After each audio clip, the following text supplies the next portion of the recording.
We were looking at jail safety, and safety means safety of the people working there, safety of the inmates, and safety of any public that may be in the area temporarily.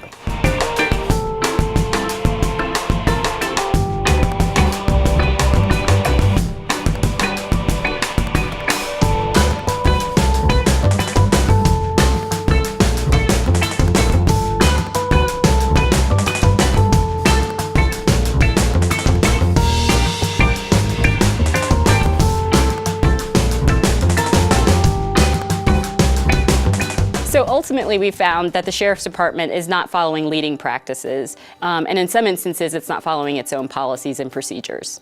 Our office heard the concerns of the people of Denver regarding the ongoing issue of use of force within the jails.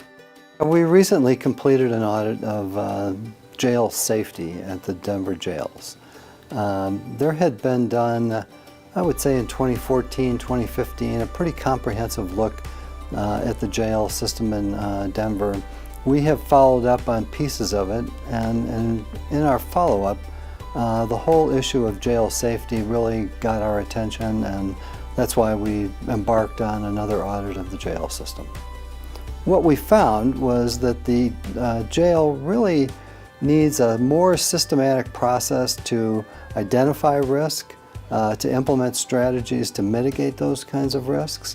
And absent that, the organization is at risk of not achieving the overall objective, which is safety of the inmates, safety of the personnel that work in the jail.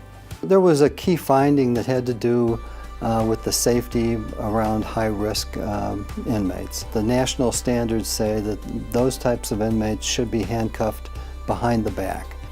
In one instance, the audit team watched as an inmate handcuffed in front of his body lunged at a deputy in a threatening manner. This led to a use of force incident. The recommendation around, restraining high-risk patients behind the back when they're being transported or moved from one place to another, they actually did not agree with that, and they felt that their practices were adequate. We think the national standards say otherwise, and certainly would still encourage them to take another look at that.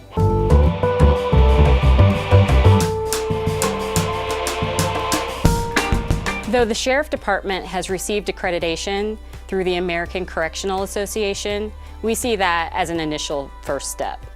That's why we made recommendations to improve department operations as well as make the jail a safer place for everyone involved. We selected the National Institute of Corrections standards because they are recognized not only by the department themselves, but also by corrections and jail facilities across the United States at the federal, state, and local level.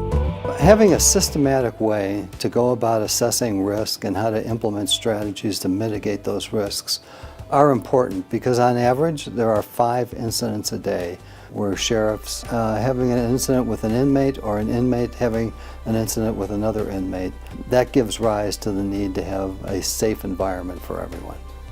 Keep in mind, the Sheriff's Department doesn't have control over how many people come into the organization, doesn't have control over their behavior, and the Sheriff's Office doesn't have control over the kind of turnover that they may have in their staff. So those present a lot of risks within the whole organization. A systematic way to identify the risk and to implement strategies to mitigate those risks across the organization. And we think that that's the way to go about assuring that we have a safe jail for both the inmate population and the sheriff population.